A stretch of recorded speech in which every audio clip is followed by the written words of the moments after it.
ஜீவன்முக்திப்ரதம் தேவம். பரமஹம்ச நித்யானந்தர் ஓர் வாழும் அவதார புருஷர். பிறப்பிலிருந்தே ஞான சக்தியை வெளிப்படுத்திய பிறவி யோகி.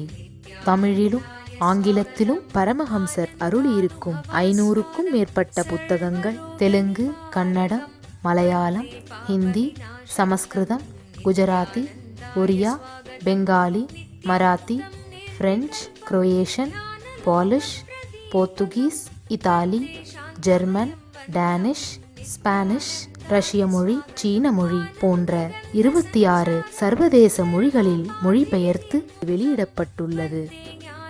10,000 மணி நேரத்திற்கும் மேல் ஞான கருத்துக்களை மொழிந்துள்ள அரிய பேச்சாளர். லட்சக்கணக்கானவர்களுக்கு அன்னதானம், இலவச மருத்துவ வசதி, கல்வி உதவி, மேலும் உலகம் முழுவதிலும் 140க்கும் மேற்பட்ட இடங்களில் பள்ளிகள், ஆசிரமங்கள், ஆலயங்கள் மற்றும் மருத்துவமனைகள் அமைத்து ஒப்பற்ற சேவை செய்து வரும் சமூக சேவகர். லட்சக்கணக்கானவர்களுக்கு தலைவலி முதல் கேன்சர் வரை தனது தியான சக்தியால் தீர்த்து வைத்த தியான சிகிச்சையாளர். கோடிக்கணக்கான மக்களுக்கு உடல் நலம், மனவளம் ஆகியவற்றிற்கான கிரியைகளை வகுத்து தரும் கிரியா யோகி. கோடிக்கணக்கான மக்களுக்கு வாழ்வியல் பிரச்சனைகளுக்கான தீர்வுகளை தந்த வாழும் ஞானி. 151 நாடுகளில் தியான மையங்களோடும் விடுதி, Tiruvannamalai, Rajapalayam, Salem, Hyderabad, Varanasi, loss Angeles, Seattle, Ohio, San Jose, Phoenix ஆகிய சர்வதேச நாடுகளிலும் ஆசிரம கிளைகளோடும் நடந்து வரும்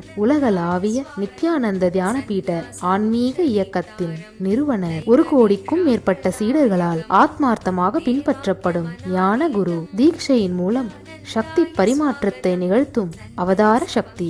பாரம்பரிய யோகக்கலையை ஆயிரக்கணக்கான யோக மையங்கள் மூலம் உலகமெங்கும் எடுத்துச் சென்ற நவீன கால யோகி. லட்சக்கணக்கான மக்களுக்கு குண்டலினி சக்தியை உயிர்ப்பித்து அஷ்ட சித்திகளை அருளும் அஷ்டமா சித்திதாயகன். இந்தியாவில் பெங்களூரு, ஹைதராபாத், திருவண்ணாமலை மற்றும் சர்வதேச நாடுகளில் Los Angeles, San Jose, Seattle, Toronto, Ohio, Oklahoma, Phoenix, Saint Louis, Malaysia, Brazil, Paris, குவாடிலு, Dallas, New York, New Jersey, Atlanta, Calgary, Vancouver, Singapore என்று உலகம் முழுவதும் வைதீக ஆலயங்களை அமைத்து வேத கலாச்சாரத்திற்கு மறுமலர்ச்சி அளித்த ஆன்மீக சுடர். லட்சக்கணக்கான இளைஞர்களின் எதிர்காலத்திற்கு வழிகாட்டியாய் திகழும் ஒரே இளம் குரு. உலகிலேயே இணையதளத்தின் மூலம் அதிகமாக பார்க்கப்படும் ஆன்மீக குரு. அரசியல் துறையிலும் ஊடகத்துறையிலும் ஊடுருவியிருக்கும் நாத்திக ரவுடி கும்பல்களால் தொடுக்கப்பட்ட மத தாக்குதலையும் தாண்டி ஒப்பற்று ஒளிரும் ஆன்மீக ஒளி. அசைக்க இயலாத, என்றென்றும் நிலைத்திருக்கும் ஞான கல்ப விருட்சம். ஸ்வாகதம் ஆனந்தானுபவாஸ்வாதம் சர்வரோக நிவாரகம் வந்தே பாப விநாசக்தம் நித்யானந்தாய ஸ்வாகதம்.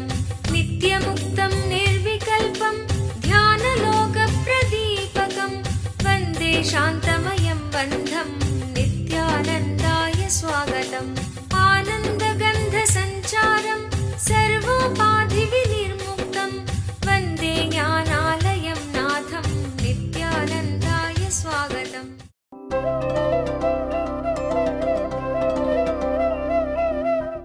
முதல் விஷயம், அகங்காரத்தை போஸ்ட்மார்ட்டம் பண்ணி பார்த்தா புரிதல் உண்டாகும். நமக்குள்ள இருக்கிற மாதிரி தான் அவங்களுக்குள்ளேயும் இருக்கும். 2வது விஷயம், புரிதலாலே விளைந்த கருணை உண்டாகும். எனக்கு ஹர்ட் ஆகிற விஷயம் அதே மாதிரி அவங்களுக்கும் ஹர்ட் ஆகும். அப்ப அவங்கள ஹர்ட் பண்ணக்கூடாது. கருணை. 3வதாக, கருணையை தாண்டி ஒருமை உணர்வு உண்டாகும். இப்ப என்னை நான் வளமாக்கி கொள்ள வேண்டும் நினைக்கிற மாதிரி அவர்களும் அவர்களை வளமாக்கி கொள்ள வேண்டும் நினைப்பார்கள் இல்லையா? அதற்கு அன்பு மயத்தாலும் இனிமை மயத்தாலும் நான் பாகமாக இருப்பேன் அப்படிங்கிற உறுதியினாலே ஒருமை உணர்வை உணர்வது. ஆழ்ந்து புரிந்து கொள்ளுங்கள். முதலிலே புரிதல், 2வது கருணை, 3வது ஒருமை உணர்வு. இதத்தான் எம்பெருமான் சொல்றாரு, தன்னை எல்லா உயிர்களிடத்தும் எல்லா உயிர்களை தன்னிடத்தும் காண்பவன் ஜீவன் முக்தன். நமக்கு இருக்கிற மாதிரிதான சுகதுக்கங்கள் அவங்களுக்கும் இருக்கும் அப்படின்னு முதல்ல புரிஞ்சுக்கிறது. அப்புறம் அந்த புரிதலாலே கருணையோடு இருப்பது, கருணையையும் தாண்டி ஒருமையை உணர்வது. ஆழ்ந்து உங்களுக்குள் திரும்பி இந்த ஒருமையை உணர்ந்தீர்களானால் இந்த பிரபஞ்சமே உங்களை ஆசீர்வதிக்க துவங்கும். நல்லா புரிஞ்சுக்குங்க. இந்த பிரபஞ்சத்தை நோக்கி எதிர்ப்பு உணர்வோடையே இருந்தீங்கன்னா நீங்க என்ன பிளான் பண்ணாலும் இந்த பிரபஞ்சம் உங்களை எதிர்க்கிற மாதிரியே ஃபீலிங் இருக்கும். எதிர்த்தே பிளான் பண்ணுவீங்க. இந்த எதிர்க்கின்ற மனநிலையோடையே எண்ணுகின்ற மனிதன் தன்னை சுற்றி எதிரிகளை உருவாக்கி கொண்டே இருப்பான். காரணம் என்னன்னா, அவனால யாரையும் நம்ப முடியாது. உங்களை சுத்தி இருக்கிற நபர்களை நம்பாமலேயே உங்கள் செயல்களை அமைத்து கொண்டிருந்தால் அவர்களுக்கும் உங்கள் மேல நம்பிக்கை வராது. உதாரணத்துக்கு, உங்க ஃபேமிலியில் இருக்கவங்களையே கூட நீங்க நம்பாமலேயே உங்க செயல்களை அமைச்சுக்கிட்டே செஞ்சுக்கிட்டே வந்தீங்கன்னா அவங்க என்ன நினைப்பாங்க? இவன் நம்பலன்னா என்னைக்கு வேணா நம்மளை ஒதுக்கி வச்சிருவோம். அப்போ நாமளும் இவனை நம்பி எதையும் செய்ய முடியாது. இந்த மாதிரியான எண்ண அமைப்பு, இந்த மாதிரியான மன அமைப்பு அவர்களுக்குள்ள வரவழைக்கிறதே உங்களுடைய நம்பாத்தன்மை. அதனால நல்லா புரிஞ்சுக்கோங்க. சில பேர் என்கிட்ட வந்து சொல்றது உண்டு, சாமி என் வாழ்க்கையில நான் 4 தரம் கல்யாணம் பண்ணிட்டேன், ஆனா 4மே நிம்மதியா அமையல சாமி. 4 தரம் இல்லை, நம்முடைய மனம் மாறாத வரை 40 முறை கல்யாணம் செய்து கொண்டாலும் நிம்மதி வராது. ஏன்னா இதே மன அமைப்பு, நம்பகமற்ற மன அமைப்போடையே நீங்க அந்த நபரை அணுகும் பொழுது திரும்ப திரும்ப உங்களுடைய செயல்களால் அவருக்கு என்ன சொல்லுவீங்கன்னா, நீங்க அவரை நம்பலைங்கிறத அவருக்கு சொல்லிக்கிட்டே இருப்பீங்க. இன்னொன்னு, மக்கள் புத்திசாலி, மனிதர்கள் புத்திசாலிகள். ரொம்ப நாள் நீங்க எந்த குணத்தையும் மறைக்க முடியாது. 24 மணி நேரம் உங்களை சுத்தி வாழ்பவர்கள், பார்ப்பவர்கள் இயற்கையிலேயே உங்கள் குணத்தை உணர்ந்து கொள்வார்கள். அதனால நம்பகமற்ற தன்மையை சார்ந்து வாழுகிற மனிதன் தன்னை சுற்றி தன்னை அறியாமலேயே எதிரிகளை உருவாக்கி கொண்டே இருக்கின்றான்.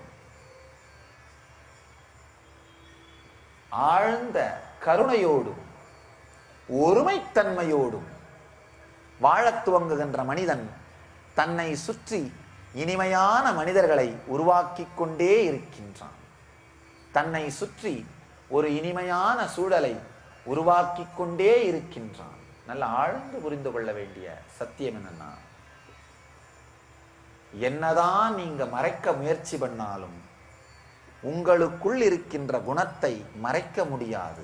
அதனால அகங்காரத்தை புரிந்து கொள்ளுதல், கருணையோடு மற்றவருடைய அகங்காரத்தை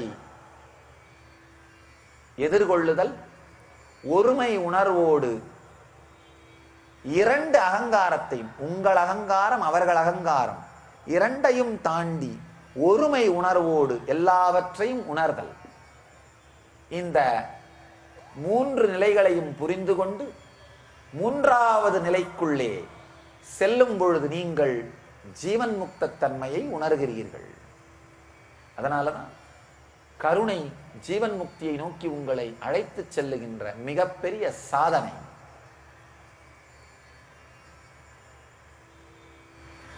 அடுத்த சூத்திரத்திலே எம்பெருமான் ஆழமான சத்தியத்தை சொல்கிறார். எப்ப நீங்க உங்களை உலகத்திலும் உலகத்தை உங்களுக்குள்ளும் பார்க்கிறீர்களோ அப்பவே உலகம் முழுவதிலும் கடவுளையும் கடவுளில் உலகம் முழுவதையும் உணரத் துவங்கி விடுவீர்கள். நீங்க உலகம் கடவுள் இந்த 3ஐயும் தனித்தனியா பிரிக்கிற ஒரே விஷயம் உங்க அகங்காரம். அந்த அகங்காரம் அற்று விடுமானால் இந்த 3ஐயும் ஒன்றாக காண்பீர்கள். நீங்க உலகம் கடவுள் இந்த மூணுமே ஒன்றுதான். ஆனா அவங்க அகங்காரம் என்ன பண்ணும், மூணையும் தனித்தனியா காமிக்கும். அந்த அகங்காரம் காணாமல் போய்விட்டால் மூன்றுமே ஒன்றாக தெரியும். அதுதான் பகவான் இந்த ஸ்லோகத்துல சொல்றாரு, யார் என்னை எல்லாவற்றிலும் எல்லாவற்றையும் என்னிடத்திலும் காண்கிறானோ அவன் காட்சியினின்று நான் மறைவதில்லை, அவனும் என் காட்சியினின்று மறைவதில்லை. ஆனந்தமான ஒரு சத்தியம். என்னுடைய வாழ்க்கையில நடந்த ஒரு அனுபவம். 12 வயதுல திருவண்ணாமலையின் மலையடிவாரத்துல தியானம் பண்ணிட்டு இருக்கும் பொழுது எனக்கு நடந்த ஒரு ஆழமான ஒரு அனுபவம் இந்த சூத்திரத்தை சத்தியம் என்று விளக்கியது. ஞானியினுடைய அனுபவங்களை விதர்க்கத்தோட கேட்டீங்கன்னா அது உங்களுக்குள்ளும் அனுபவமாக மாறிவிடும்.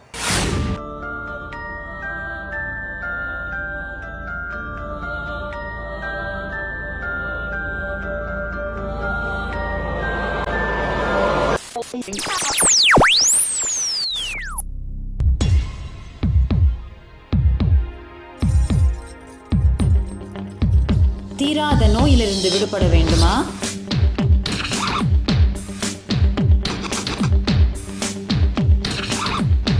பிரச்சனைகள் இல்லாத உறவுகள் வேண்டுமா? நிம்மதியான உறக்கம் வேண்டுமா? வாழ்க்கையில் மனத்தெளிவும் உற்சாகமும் அதிகரிக்க வேண்டுமா? ஆனந்த ஸ்புரண தியான முகாம் இவை அனைத்தையும் 2 நாட்களில் உங்களுக்கு அனுபவமாக்கி தருகிறது. நாம் வாழ்வில் அனுபவிக்கும் பிரச்சனைகளுக்கும் துக்கங்களுக்கும் காரணம் நம் உடலில் உள்ள 7 சக்தி மையங்களில் பதிந்திருக்கும் எதிர்மறை உணர்வுகளும் நாம் உருவாக்கி வைத்திருக்கும் எதிர்மறை மன அமைப்பும் தான். இதை மாற்றுவதற்கான தியான நுட்பங்களும் தியான பயிற்சிகளும் கற்றுத்தரப்படுகிறது. விழித்துக் கொள்ளுங்கள், ஆனந்தம் உங்கள் பிறப்புரிமை. ஆனந்தமயமான வாழ்க்கை உங்களுக்காக காத்து கொண்டிருக்கிறது. வாரந்தோறும் சனி மற்றும் ஞாயிற்றுக்கிழமைகளில் ஆனந்த ஸ்புரண தியான முகாம் நடைபெறுகிறது. நடைபெறும் இடம் நித்யானந்த தியான பீட்டம், கிரிவலப்பாதை, திருவண்ணாமலை. தொலைபேசி எண்கள் 7200003311 7200003322. ஆழ்ந்து புரிஞ்சுங்க. 12 வயது இருக்கும் பொழுது ஏற்கனவே எனக்கு அண்ணாமலை சுவாமிகள் தீட்சை அளித்த ஒரு எளிமையான ஒரு தியான நுட்பம். அந்த நான்கிற அகங்காரம் எங்கே இருந்து எழுகிறது, அந்த எண்ண உணர்வு எங்கே இருந்து எழுகிறது அப்படின்னு பார்க்கின்ற அந்த தியானத்தை செய்து கொண்டிருந்தேன். திடீர்னு எனக்குள்ள நடந்த ஒரு அனுபவம் வேற ஒண்ணுமே இல்லை. நான் எனக்குள்ள அந்த இருந்த எண்ணம் உடைந்து மறைந்து விட்டது, அவ்வளவுதான். அது மறைந்ததனாலே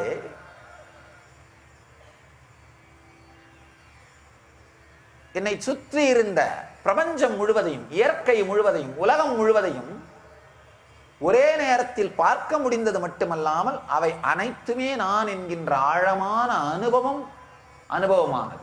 எப்படி நீங்கள்லாம் உங்களுடைய எலும்பும் சதையுமான இந்த உடலுக்குள்ளே உயிருணர்வோடு உங்களை உணர்கிறீர்களோ, இந்த உடலை தொட்டாலோ அல்லது வருத்தினாலோ உங்களால் சுகத்தையோ துக்கத்தையோ உணர முடிகிறது. எந்த அளவுக்கு இந்த உங்களுடைய சதைக்குள்ளே உங்களுடைய உயிர்த்தன்மையை உணர்கிறீர்களோ அதே அளவு ஆழமான உயிர்த்தன்மையை இந்த பிரபஞ்சம் முழுவதிலும் என்னால் உணர முடிந்தது. சுற்றி இருந்த எல்லா பொருட்களிலும், எல்லா செடி கொடி கல் மலை எல்லாவற்றிலும் அதே உயிர்த்தன்மையை உணர முடிந்தது. நடந்தது உண்மையில என்னன்னா, ஒவ்வொரு பொருளோடு நான் தனித்தனியா அந்த உயிர்த்தன்மையை தியானம் பண்ணி அடையல. உள்ள இருந்த அகங்காரம் உடைஞ்ச உடனேயே எல்லாவற்றிற்குள்ளுமே அந்த உயிர்த்தன்மை உணரப்பட்டது. அப்போ எல்லாவற்றிற்குள்ளுமே நீங்கள் எப்போதுமே உயிர்த்தன்மையாகவே இருக்கிறீர்கள்.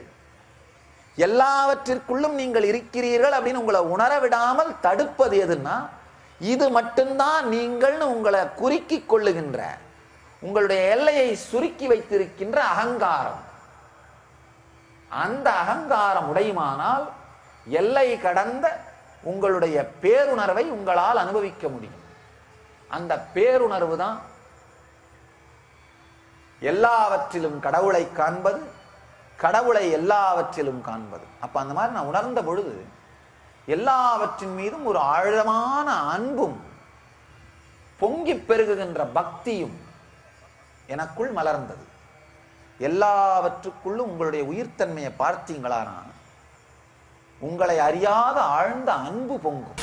வாழும் ஞானி பரமஹம்ச நித்யானந்தர் வழங்கும் கல்பத்தரு முழுநாள் தியான அனுபவ முகாம். கல்பத்தருவில் நீங்கள் பெறும் உடல் நலம், வாழும் ஞானியிடம் நீங்கள் பெறும் தீட்சை உங்களின் உடலிற்கும் மனதிற்கும் சக்தியளித்து குணமளிக்கின்றது. தொடர்ந்து பெறும் தீட்சைகளால் ஒரு மனிதருக்குள் 1300% வரை சக்தி அதிகரிக்க முடியும். இது உடல் நலத்தை நேரடியாக அதிகரிக்கின்றது. தொடர்ந்து 21 நாட்கள் எடுத்துக்கொள்ளும் தீட்சை மேற்சொன்ன சக்தி மாற்றங்களை உங்களுக்குள் நிலையான அனுபவமாக மாற்றுகின்றது. பக்தர் வேண்டும் வரம் கூடும் நேரம் நித்யானந்தன் தரும் கல்ப. மேலும் விவரங்களுக்கு நித்யானந்த தியான பீடம், கிரிவலப்பாதை, திருவண்ணாமலை. தொலைபேசி எண்கள் 7200003311, 7200003322, www.nityananda.org. அன்போடு நீங்கள் எதை பார்த்தாலும் அது கடவுளாகவே தெரியும். நல்லா புரிஞ்சுங்க. அன்போடு நீங்கள் எதை பார்த்தாலும் அது கடவுளாக தெரியும். அது மற்றவர்களுக்கு கடவுளா இருக்க வேண்டிய அவசியம் இல்லை, உங்களுக்கு கடவுளா தெரியும். என்னுடைய வாழ்க்கையில் நடந்த இன்னொரு நிகழ்ச்சி, வட இந்தியாவில் நான் யாத்திரை பண்ணிட்டு இருக்கும் பொழுது ஒரு மரத்தடியில ஒரு கல்லுக்கு மஞ்சள் தூவி ஏதோ 1-2 குங்குமம் தூவி போட்டு வச்சிருந்தது. அந்த இடத்துல நான் ஓய்வெடுக்க நினைச்சு வேற தலைக்கு வைக்கிறது கல் எதுவும் கிடைக்காதனால அந்த கல்லை தலைக்கு எடுத்து வச்சு படுத்துட்டேன். ஒரு அரை மணி நேரத்துல எங்கிருந்தோ ஒரு விவசாயி, ஒரு 4-5 கிலோமீட்டருக்கு அப்பாற்பட்ட விவசாயி ஒரு அரை மணி நேரம் அல்லது 1 மணி நேரத்துல வேக வேகமா மூச்சிறைக்க ஓடி வர்றார் என்னை நோக்கி. பல கிலோமீட்டருக்கு அப்பால வீடு இருக்கிற ஒரு விவசாயி வேக வேகமா ஓடி வந்து என்னை எழுப்பி, சாமி நீ சன்னியாசிங்கிறதுனால நான் விட்டுட்டேன், இல்லைன்னா உன்னை என்ன பண்ணியிருப்பேன்னு தெரியாது. நான் கடவுளா கும்பிடுற தெய்வத்தை நீ தலைக்கு வச்சு படுத்திருக்கிற, இதை நீ யாரோ அசைச்ச உடனேயே எனக்கு வீட்டில் தெரிஞ்சிருச்சு, அங்கிருந்து ஓடி வந்தேன். நல்லா ஆழ்ந்து புரிஞ்சுக்கோங்க.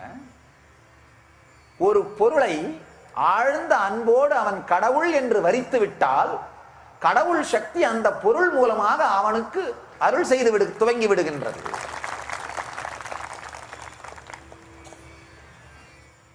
ஆழ்ந்த அன்போடு ஒரு பொருளை பார்த்தாலே அது கடவுளாக நமக்கு உடனே அவனுக்கு மாறிவிடும். எனக்கு ரொம்ப சங்கடமாயிருச்சு. ஐயோ, ஒருத்தருடைய உணர்வை பாதித்து விட்டோமேன்னு அவரை மன்னிப்பு கேட்டு, தெரியாமல் செய்து விட்டேன், இது கடவுள்னு எனக்கு நீங்க வழிபடுறது தெரியாம போயிருச்சு. உண்மையிலேயே அவரை மன்னிப்பு கேட்டேன். அவர் அதுக்கப்புறம் தெரிந்து கொண்டார், அது வேற விஷயம். என்ன இதுல இருந்து நான் சொல்ல வரேன்னா, அவர் அன்போடு அந்த கல்லை பார்த்ததனால் அந்த கல் கூட கடவுளாக மாறி கடவுளை போலவே அவரோடு ஒரு ஆழமான உணர்வை ஏற்படுத்தி கொண்டு அவருக்கு செய்திகளை அனுப்புகின்ற அளவிற்கு அவர் அதோடு இணைத்து அந்த கல்லும் அவரோடு இணைந்து விட்டது. அதுக்கு மேல அது கல் கிடையாது, கடவுள். அதனால அன்போடு எதை வேண்டுமானாலும் பார்க்கின்ற சக்தி நம்முடைய மக்களுக்கு மட்டும்தான் உண்டு. பல நேரத்தில் வெளிநாடுகள்ல பல நாடுகளுக்கும் போகும்போது சில என்ன கேலித்தனமா கேட்கறது உண்டு. என்ன சாமி, உங்க ஊர்ல ரோடு சைடுல இருக்கிற மயில் கல்ல கூட துணி கட்டி கும்பிடுவீங்களாமே? ரொம்ப கேலித்தனமாக, நம்மை மூட நம்பிக்கை நிறைந்த மனிதர்கள் என்பது போல கேலித்தனமா சொல்றது உண்டு. நான் சொல்றேன், ஐயா, எங்களுக்கு மயில்கல் மட்டுமல்ல, கண்ணில் படுவது எல்லாமே கடவுள் தான். ஆழ்ந்த அன்போடு எல்லாவற்றையும் பார்க்க தெரிந்து கொண்டதனால் எங்களுக்கு பார்க்கும் பொருளெல்லாம் பரம்பொருள். நல்லா தெரிஞ்சுக்கோங்க. பார்க்கிற எல்லாத்தையுமே விரோதியா பார்க்கிற மனிதர்களை விட பார்க்கிற எல்லாத்தையுமே கடவுளா பார்க்கிற மனிதர்கள் 1000 மடங்கு மேலானவர்கள். நான் சொல்ல ஐயா, உண்மைதான். எங்க நாட்டில் பார்க்கறதெல்லாம் மயில்கல்லாம் கடவுளா பார்த்து அதுக்கு துணி சுத்தி கும்பிடுறோன்றது உண்மைதான். அதுல ஒன்றும் சந்தேகமே இல்லை. அதனால தான் அவர்கள் நாட்டிலெல்லாம் பார்க்கறதெல்லாம் அவங்க கடவுளா பார்க்கறது இல்லை. ஆனா ஒரு கிராமத்துக்கும் ஒரு கவுண்டிக்கும் அதை நடத்துறதுக்கு அவங்களுக்கு போலீஸ் ஸ்டேஷனும் கோர்ட்டும் தேவைப்படுது. எங்க நாட்டில் பார்க்கறதையெல்லாம் கடவுளா பார்க்கறதுனால இத்தனை லட்சம் கிராமங்கள், 4 லட்சத்திற்கும் மேற்பட்ட இந்திய நாட்டின் கிராமங்களை வெறும் 14,000 போலீஸ் ஸ்டேஷனை வச்சு நாங்க நடத்திட்டு இருக்கிறோம். காரணம் என்னன்னா, பார்க்கறதெல்லாம் விரோதியா பார்க்கிற மனநிலைமை எங்களுக்கு இல்லாம பார்க்கறதெல்லாம் தெய்வமா பார்க்கிற மனநிலையை பார்க்கின்றோம். நல்லா புரிஞ்சுக்கோங்க. பார்க்கின்ற மயில்கல்லையெல்லாம் தெய்வமாக வழிபடுகின்ற பக்குவப்பட்ட மனம், அன்பினாலே இழைகின்ற மனம். ஒரு பக்கம் பார்த்தீங்கன்னா இதை மூட நம்பிக்கைன்னு விமர்சிக்கிற மனிதர்கள் இருக்கிறார்கள். ஆனா அவங்களுக்கு புரிய மாட்டேங்குது. இந்த அன்பு வாய்கின்ற மனத்தினாலதான் நாம் ஆழமான கருணையோடு சமூக குற்றங்கள் குறைந்த ஒரு உணர்வை, சமூக குற்றங்கள் குறைந்த ஒரு வாழ்க்கை முறையை நம்மால் உருவாக்க முடிந்திருக்கின்றது. அதனால அன்பும் கருணையும் பொங்குமானால் பார்க்கும் எல்லாவற்றையும் கடவுளாக பார்ப்பதில் தவறில்லை. அன்பும் கருணையும் பொங்கி அகங்காரம் இல்லாத உணர்விற்கு வரும் பொழுது எல்லாவற்றிலும் கடவுளை எல்லாவற்றிலும் அவன் காண்கின்றான். இந்த ஆழ்ந்த உணர்வுத்தன்மையை, இந்த ஜீவன் முக்த தன்மைதான் நித்யானந்த நிலை. பகவான் சொல்றாரு, அந்த மனிதன் என் பார்வையை விட்டு அகல்வதில்லை, நான் அவன் பார்வையை விட்டு அகல்வதில்லை. காரணம் என்னன்னா, பார்வையே அவனாக மாறிவிடுவதால் பார்வையிலிருந்து அவன் அகல்வதே இல்லை. இதையும் தாண்டிய ஜீவன் முக்த தன்மையின் இறுதி சாரத்தை நம்மோடு பகிர்ந்து கொள்ளுகின்றார் எம்பெருமான். அடுத்த சூத்திரங்கள்.